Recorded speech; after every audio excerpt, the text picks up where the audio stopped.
Do you ever feel like a failure? Well, here's a scary fact.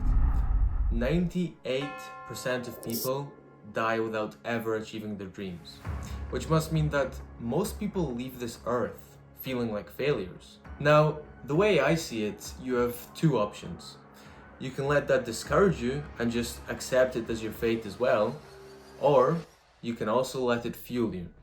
Because what I'm about to lay out for you in this video will mean that you don't have to die with regret like most people. I'm going to give you the 3 simple steps, grounded in biology, that will mean that you can become part of the 2% who do succeed in life.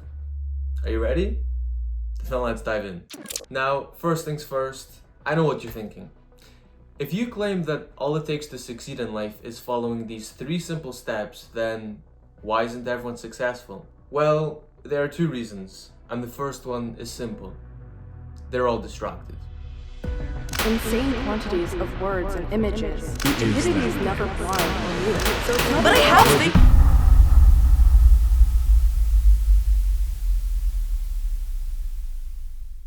Yes, distractions are everywhere and everyone is distracted. So for you, that's both good news and bad news. It's good news because since everyone is distracted, it's easier than ever to win. But it's bad news because, well, distractions are everywhere, so it's also easier than ever to do nothing. And the second reason is that even if people are not distracted, they have no idea how to motivate themselves to pursue their dreams. And no, setting goals does not cut it. Actually, it makes it worse. You see, those people set themselves goal after goal after goal, and then fail them year after year after year, only sending themselves on a downward spiral of pessimism, disappointment, doubt, discouragement, and unworthiness. Because here's the thing, setting goals does not even align with our biology.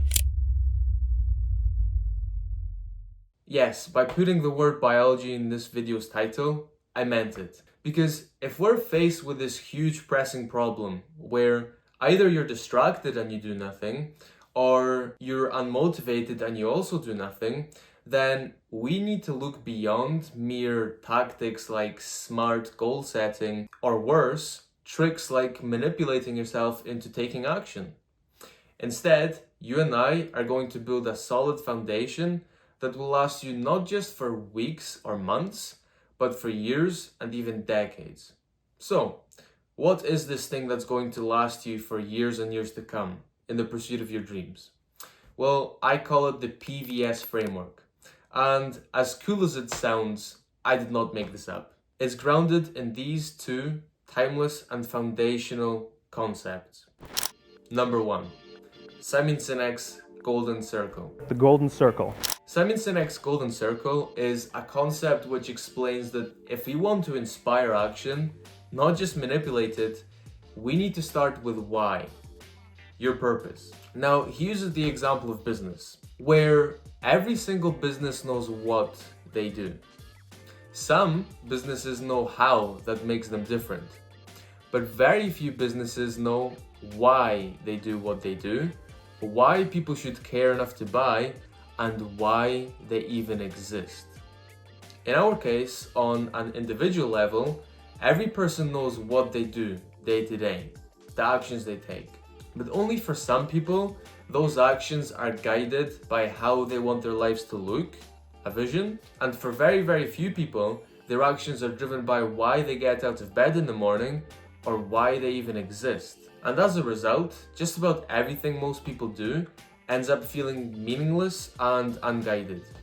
When you are driven by a why and guided by a how, however, you actually align yourself with the way our brain works. This is where the biology comes in, but don't worry, you don't need to be a biologist to understand this. I'll make it simple. Looking top down, a cross-section of the human brain corresponds to the levels of the Golden Circle. The what level corresponds to the neocortex, which is responsible for rational and analytical thought. The how and the why level aligns with the limbic brain, which is responsible for feelings and emotions. So, why is this important? Well, if we actually take a look at where the word emotion comes from, we'll see that it comes from the Latin root motere, which actually means to move. So you might be starting to see where this is going now. It's that part of the brain, the limbic brain, that actually makes us want to take action, and it drives our decisions and behaviors. For most people though, because they never get clear on their why, conscious of what drives them, everything they do is driven subconsciously. And this is where the second source comes in, Drive by Daniel Pink. In the book Drive, Daniel Pink lays out that we all have 3 innate and universal human needs. The first need is the need for relatedness, which is essentially about the need to connect with others and a purpose larger than ourselves, why we do what we do. The second need is the need for autonomy, which is about choosing how we want to live our lives. And the third need is the need for competence, which is about getting better and better at what truly matters to us. Now, if we look at the way most people fill these needs, we can start to see why most people live meaningless and unfulfilling lives. They fill the need for relatedness by scrolling on TikTok and Facebook, trying to find posts that they relate to. They fill the need for autonomy by coming home from work and choosing to go on Netflix and going online to do a shopping spree of things they probably don't even care about. And they fill the third need, the need for competence, by playing video games. But we're going to fill these needs in a much more meaningful way. You see, these 3 universal and innate human needs actually align perfectly with the golden circle. The need for relatedness aligns with the why level. Why do you even exist? That's your purpose. The need for autonomy aligns with the how level. How do you want your life to look? And that's your vision. And the third need, the need for competence, aligns with the what level. What will you get better at constantly to realize your vision and fulfill your purpose? Now, the thing to remember here is that each of these is crucial, because as John F. Kennedy said, efforts and courage are not enough without purpose and direction. So, let's dive into each of these individually. Number 1, purpose. The 2 most important days in your life are the day you are born and the day you find out why. Mark Twain. Now, before I share with you how I found my purpose, I just want to say first of all that I'm not going to give you a one-size-fits-all approach, because we're all different. Instead, I'll give you options depending on your stage in life. And that's why the full name of this step is purpose or priorities. So I'll explain the priorities part in a minute, but let's just focus on the purpose for now. How can you find your purpose? I believe that the simplest way to find your purpose is using the Japanese ikigai philosophy. Now, what the word ikigai actually means is reason for being. And how you can find your ikigai is by asking yourself 4 simple questions. The first question is, what do I love? And that's your passion. The second question is, what am I good at? That's your profession. The third question is, what does the world need? That's your mission. And the fourth question is, what can I be paid for? That's your vocation. Now, you might be starting to see why this is such an effective method, because this takes a holistic approach. Instead of just looking at what you love and chasing your hobbies on one end of the spectrum, or taking what you can be paid for and just chasing money on the other end of the spectrum, it takes everything together to find your purpose. But what if you've done this exercise and your why is still fuzzy? Well, that's where the priorities part comes in. Because let's face it, we're not born out the womb knowing our purpose. I didn't even know my purpose until this year. And if you're young like me, you might still not be clear on your why, because you might just not have enough reference points to base your purpose off of. And that's why I've added the priorities part here. Because the thing is, most of us don't actually find our purpose in life until we've been through some proper hardship. But luckily for us, we humans are actually driven far more to run away from pain than towards pleasure. And we're going to leverage this. And the way we're going to do that is by creating an anti-vision. What an anti-vision is, essentially, is what you do not want your life to look like. So for that, you can just ask yourself, What do I hate about my life now? Where would I hate to see my life going in the future? And what would give me the most regret at the end of my life and that I want to avoid at all costs? Then we're going to turn around, face that pain and those fears, and make it our priority to make sure that does not happen. In doing so, by facing your fears and by fighting off the things that give you pain in your life, I can promise that you will go on to find your purpose. Number 2, vision. The only thing worse than being blind is having sight but no vision. Helen Keller. So I think it's pretty obvious that everyone has dreams that they want to achieve in life. But the thing is, how will you ever find the thing that you search for if you have no idea how that thing looks? And that's where having a vision comes in. Getting clear on what your dream life looks like. There's a reason why the most successful people in life have a vision. And that's because it gives you the direction to guide your decisions and the clarity to make acting upon those decisions feel right. And it doesn't only make them feel right, it also activates what's called the reticular activating system. And this is essentially just what filters out distractions that are irrelevant in your pursuit and highlights opportunities that are relevant.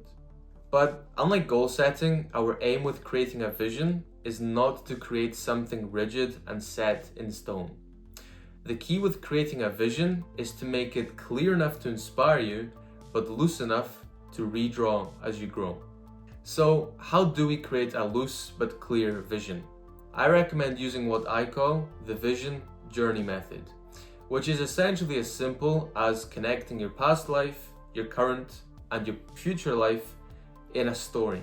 And the reason this is so effective is because our brains don't think in terms of information, they think in terms of narratives. Now, your story can have as many chapters as you like, but I recommend having at least 3 chapters. The first chapter would be the backstory, and there you can just write everything that you've been through, the hardships that you faced, and what actually made you want to change your life in the first place. And the second chapter is your turning point. And that does not need to be just 1 week or 1 month where you change your life. Maybe this whole entire year is a transitional period for you. If so, then just write this whole entire year as a year where you're making the most change in your life. And the third chapter is your vision for the future. Now, what makes this so effective is since we've written this as a whole entire transition, connecting our current and past life to our future life, it evokes more emotion. And there's that word again. But there are a few key things to keep in mind to make your vision as effective as possible. First of all, forget realistic. Because people will often try and drag you down by telling you that your goals are unrealistic. Because really, they're just envious to see you taking action. So instead of shrinking what's possible to fit your mind, expand your mind to fit what's possible. Be as ambitious as you like. The second key thing to keep in mind is to write it in present or past tense. So instead of writing, I will amass knowledge in this area or I will go on to inspire people, write it like it's already happened. Third of all, make it emotionally resonant. So instead of writing generic ambitions, write things that really matter to you in life. And also make sure to include senses and feelings. So for example, you might want to write that you can hear the sound of the waves through the window of your beachside house, or that you can smell the sea. The fourth thing is to focus on who you've become over what you've obtained. The thing is that most people are more concerned with having than with being, but that does not lead to a meaningful life. So instead, feel free to write down the Lamborghini or the Ferrari that you have, but focus on who you've become. And the fifth and final thing is to make it vivid. And the simplest way to do that is to add images. Obviously, you're already going to have images from the past and from recent times. But for the future part of your vision, I highly recommend using something like Pinterest or wherever else you like to get images that really stand out to you and speak to you. And the reason why this makes it more effective is because it utilizes something called SBA. And SBA stands for See, Believe, Achieve. when you see the future that you want, you start to believe that you can make it happen too. And when you believe, that drives you to take action. And of course, it's only by taking action that we can shape that future reality. But why really is creating a vision so effective? Well, as Robert Fritz said, it's not what the vision is, it's what the vision does. Do you remember that chart from earlier? Well, this is how you can get yourself towards the top of it. But that's not the only thing. There are 4 other main things. First of all, it raises your self-image by aligning your current actions with your future self. Second of all, it makes you think long-term. Third of all, it filters out irrelevant distractions and highlights relevant opportunities, like we mentioned before. And the fourth thing is that it simply gives you focus, clarity, and intrinsic motivation. So, now we have the drive within, our purpose, the North Star to guide us, our vision. So now we're just missing one thing. Because as Theodore Roosevelt said, you want to keep your eyes on the stars and your feet on the ground. It's time for action. Number 3, systems. We don't rise to the level of our goals, we fall to the level of our systems. James Clear. You see, winners and losers have the same goals, so it can't possibly be goal setting that sets them apart. Instead, it's their systems. Now, if you're confused with what I mean by saying systems, once again, I'll make it simple. Unlike smart goal setting, which is a tactic, having a system or systems is a strategy. And the whole essence of strategy is about putting yourself in better positions than you were in before. Which means that unlike goal setting, it's not about getting success, it's about getting better. And the thing is that if you never stop improving, success becomes inevitable. Now, the main system I recommend is simply a monthly, weekly, and daily reflection and planning system. Monthly, you ask yourself questions like, what progress or accomplishments did I make and how did they align with my vision? Am I aligned and on track? If not, how can I pivot? And what new skills or knowledge can I obtain to enhance the progress in my pursuit? Then you set yourself a few action goals for your month. Now, this is crucial because these are not extrinsic goals that you have no control over, like make 10K per month. These are clear and actionable goals, like film my first video or reflect on my purpose and start creating my vision, for example. Then, weekly, you can ask yourself questions like, what challenges did I face and how did I handle them? What worked well and what didn't? How can I prevent or overcome those challenges in the future? And what other lessons did I learn this week? And then, once again, you set yourself a few action goals for the week to make sure that week is a win. And lastly, daily, you ask yourself questions like, what did I learn and how did I improve? What worked well and what am I grateful for? What can I do differently tomorrow to improve? And then, also, you set yourself a few mission critical tasks. And the reason I say mission critical because for each task and each action goal you set, you want to ask yourself a few questions to make sure that your action goals and tasks actually move you forward toward your vision. First of all, just ask yourself, does this actually align with my vision? Because sometimes we fool ourselves with meaningless tasks that make us feel busy but don't actually make us productive. The second thing to ask yourself is this task or action goal needle moving? Which means, does it actually get me closer to my vision and dream life? Because once again, quite often we fool ourselves just to be busy. And the third thing to ask yourself is this actionable? Because if it's not, and it's not clear, you want to break it down for yourself. And just like that, we've broken down a lifelong dream, our vision, into daily tasks and habits to make sure we improve constantly by design. Because as Simon Sinek said, the goal is not to be perfect by the end, but to be better now. And now, as we wrap things up, there's one last thing I want you to remember. And that's that you cannot lose if you do not quit. Now go chase those dreams of yours because I believe in you. And all you need now is to believe in yourself.